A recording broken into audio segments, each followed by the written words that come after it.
Today we'll study the social impacts of IT. First, we'll see about virus. A computer virus is a program, script, or macro that is designed to cause damage, steal personal information, modify data, send email, display messages, or some combination of these actions. So you can see a computer virus can steal your personal information. It can damage your personal files and data. It can come through email or any files or anything that which is downloaded from the internet. It can come from anywhere. And a computer virus is much like a flu virus and that is designed to spread from host to host and the ability to replicate itself. It can just duplicate itself and it has the ability to spread. Similarly, in the same way that viruses cannot produce without a host cell. First, we'll see the types of viruses. The first one is boot sector virus.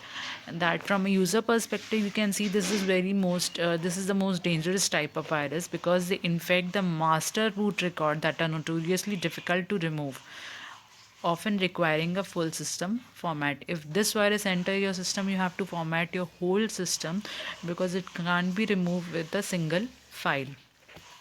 And they typically spread via the removable media like the USB cable, the pen drives. They just enter your computer through all these devices. Now, next one is the direct action virus. A direct action virus is one of the two main types of file infector viruses. It works by attaching itself to a particular type of file. When someone executes the file, it springs into life, looking for other similar files in the directory for it to spread to. So basically, it comes through a file. When you just download a file from the internet, this virus can enter your computer. This is known as the direct action virus. When you just open that file, when you just click on that file, this virus just activates through it. Next is resident virus. Resident virus are the other primary type of the file infectors. They install themselves on a computer. It allows them to work even when the original source of the infection has been eradicated. When you know the source has come and that the source has already been deleted, then also this virus will affect your computer. Next one is a Trojan horse. A Trojan horse, commonly known as a Trojan, it's a type of malware that disguises itself as a normal file or program to trick users into downloading and installing the malware. A Trojan can give a malicious party remote access to an infected computer. Now we'll see how to avoid these Trojans. Security suites such as Avast Internet Security will prevent you from downloading Trojan viruses. Like when you download this Avast Internet Security, this will display a dialog box like this. It is viewed in the right side. It will display it and it will say that a Trojan has been found. So will you just remove it or will you just continue it? This type of dialog box will found and you will be warned about the Trojan virus. Next is the macrovirus. This is a type of file based virus. It attaches to the files made from the programs that support macros. Some examples are just like Microsoft Word, Excel, and people often unknowingly download them from email attachments. A good security program scan these types of files before you download them to detect any thread. If you have any if you have any installed kind of antivirus software in your computer, this will detect them. Some softwares like Microsoft Excel and Word, they just often download them like these files are installed and we download any file of this type of programs. So the virus comes from the email attachments also through this. Next, we learn about the spyware. Spyware basically it's a program that get installed without the user's permission. It monitors the user's activity on the internet and transmits that information to the third party. Basically, it just keeps an eye on you. Any basic program it's installed in your computer without of your knowing, and it's just monitors all your particular activities and just transmit your information to the third party. Now we'll talk about the malware. Malware is an abbreviated term meaning malicious software. This is a software that is specifically designed to gain access or damage a computer without the knowledge of the owner. It just basically gains your knowledge or gains access or damage the computer without the knowledge of the owner. Malware is a file or code typically delivered over a network that infects, explores, steals, or conduct virtually any behavior an attacker wants. Now, to stop malware, we can download an anti-malware program that also helps to prevent the infections. And next is we can activate the network threat protection or firewall or antiviruses. Now we'll see what is spam. Spam is everywhere. As internet-based communication technology evolves, so do the methods unscrupulous individuals use to send you advertisements. When you hear the word spam, your immediate thoughts to go to more well-known and common form of spam, that is email spam. So spam is basically a in the phone also you can see some calls are referred as the spam call. That means they are fake calls. So spam is everywhere. In the email also you can see this is the spam email. In the calls this is spam call. Like this it's spread everywhere. It just comes to your computer also. Now, 5 best practices to combat email spam. Currently, there is no way to completely stop spam. The good news, however, is that individuals can practice proactive steps to limit the number of incoming spam emails to save time, frustrations, and money. Firstly, you can keep your email address more private. Secondly, choose your complex email address. Third, don't click links in spam email. Fourth, use a good email filter. Fifth, remember the virus scanner. So these are some practices which you can use to avoid the spam in emails. Next, we'll see about backups. Backup refer to making copies of data. Copies may be used to restore the original after a data loss. Copies are typically called backups.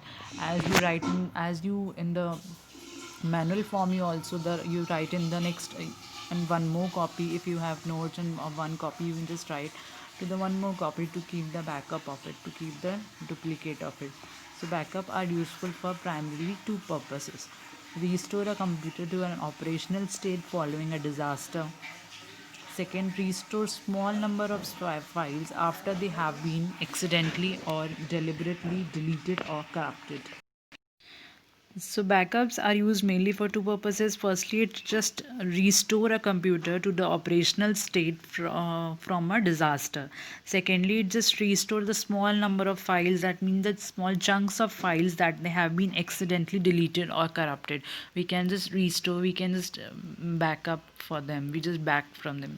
Backups, they are typically that last line of defense against data loss. Consequently, the least granular and the least convenient to use.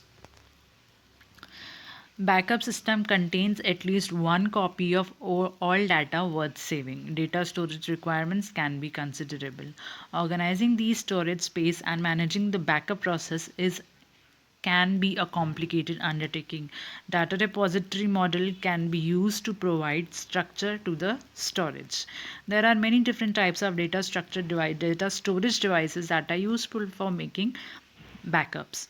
Many different ways in which these devices can be arranged to provide. First is geographic redundancy, second is data security, third is portability. Now we'll see what is data recovery. It's just a process of retrieving inaccessible, lost, corrupted, damaged, or formatted data from secondary storage, removable media, or files. When the data is stored in them, they cannot be accessed in a normal way. The data is most often salvaged from storage media such as internal or external hard disk, drives, solid state drives, USB flash drives, magnetic tapes, CDs, DVDs, RAID subsystems, and some other electronic devices. Data recovery, that means we just recover our data, we just get back our data. We can just from that means somewhere data is formatted or data is damaged, so we can just recover that data uh, from like just the secondary device, the storage device, or the media devices. We can just get back the particular data. Now we'll talk about the NTFS file system. This is the preferred file system for Microsoft's various desktop and server. File records are stored in a special table that are called master file table. MFT does not store the data of the file. The information about file is stored in MFT entry as series of attributes. Each attribute has an identifier which identifies the types of attribute. Now we'll see what is a hacker. A hacker is a person who uses the computer to gain unauthorized access to data, or a programmer. Like they build things like security professional, they are mainly the good guys. Hackers are mainly used for doing some programmable, some office work, some government work. They are useful. So they are mainly as the good, referred as good guys, because they are used as the security professionals. They are very helpful in the job profiles, in the jobs also. Now we'll see what is a cracker. Someone that intentionally breaches your computer security, breaks into someone else's computer system, extensive computer knowledge, and they are referred as the bad guys. Means they just steal your private information and gives to the third party, that is known as the cracker, which intentionally just steals your computer security, steals your personal information. So that means they just break into your computer and just steals your information and just gives it to the third party. They are known as mainly the bad guys. Now we'll see the difference between hackers and crackers. So hacker is a person who breaks into another computer system illegally by penetrating the security of a user, then using the leaked information for either a good purpose or for a bad purpose. As I said, there is no perfect reason for a hacker to hack a computer. The reason behind is in the next slide. So cracker are the bad guys who just into hacking for the purpose of enjoyment and for enhancing their knowledge of exploitation. A cracker would do the hacking for the following reasons, like just taking revenge, strengthening his hacking abilities, way to become a famous person or hacker or a criminal, enjoying the knowledge which we have. Like these crackers are used. Now we'll study about the e-commerce. So e-commerce can be clearly defined as the buying and selling of the services over internet, which you are well aware of that, like the sites like Amazon, Flipkart, Snapdeal. These are the e-commerce websites, and they are referred as also as e-business.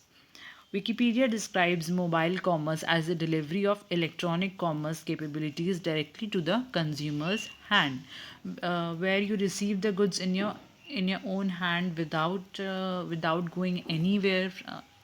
Just ordering with your mobile phone or laptops, just ordering the goods from that, and you just receive the parcel or the product in your hand after a few days. There's an increase in e-commerce, and as a result, this has led to the lot of security issues, particularly in the mobile commerce arena.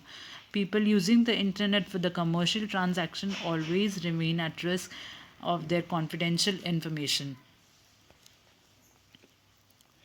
First is authentication. Authentication is defined as the establishing the identity of one party to another. Authentication mechanism always works in two directions. User that has to prove his identity to an information system. That means us, we have to prove that we are accessing the computer. Second, the information system has to confirm this identity. That means the genuine buyer is selling to us. Okay, so this is the authentication system. Once the authentication to a system is performed correctly, the user is authorized for all the further actions. Next is encryption. The term encryption is some process or algorithm to make information hidden or secret. The process of scrambling a message in such a way that it is difficult, expecting, or time consuming for an unauthorized person to. Like methods of encryption are the hashtags, symmetric methods, asymmetric methods. Like we just wrap our information with the particular form of words or with a particular form of information too, and then the particular person who have to they have to just decrypt that information in a particular message. Next is firewalls.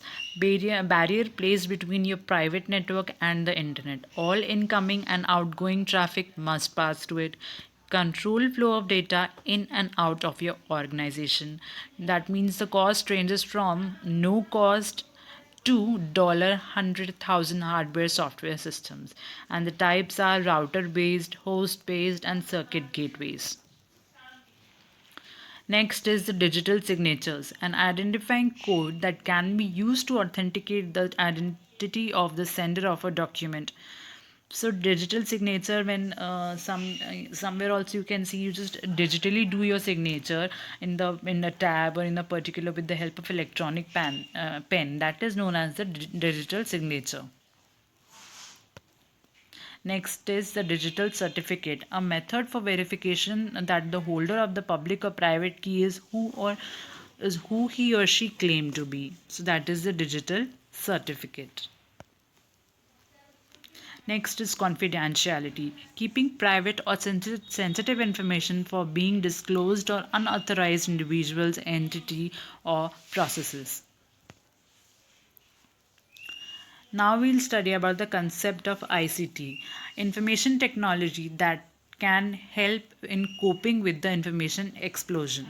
Information technology is the acquisition, processing, storage, and dissemination of vocal, pictorial, textual, or and numerical information of microelectronics based combination of computer and telecommunication. ICT mainly stands for the Information and Communication Technologies, and it is defined as a diverse set of technological tools and resources used to communicate and to create, disseminate, store, and manage information. ICT mainly implies the technology which consists of the electronic devices and associated human interactive materials that enable the user to employ them for a wide range of teaching, learning process, and in addition to personal use. Now we'll see the scope of ICT in education. A person from village also can refer the latest information and research every day. Like you can see the television broadcast, which is the best example to communicate, to educate students, to communicate to the village people, to the farmers, sportsmen, everything you can show. And the information is like in the news form, it is just seen by the users. Now, the difficult experiments, advanced surgery for medical students that can also be viewed. LCD projectors can be used for effective training like smart classes. Like the main power problem and the human mistakes can be avoided on the line of examination. Computers in healthcare, storage of patient data and health information, computers in surgical procedures, uses of computer technology in diagnostic tests like MRI and computer tomography. Now, in the IT in governance, we can see information technology has become an important means of providing the government services. Under the 2004 Digital 21 strategy, the Hong Kong SAR government has committed to developing e-government. Now we'll see the impact of the ICT on our society. ICT has changed the way we work, shop, and entertain ourselves. Although it has improved life in many ways, we need to be careful about how we use it because it has many disadvantages also side by side. Long hours spent on computer can have complications for our health and safety, and it is easy to spend money without thinking. Now we'll see some negative impacts of ICT like hacking, phishing, farming, cyber frauds, virus attacks, crashing of hardware or software, and we cannot work without electricity. That is the major drawback. So that's it for today. Thank you.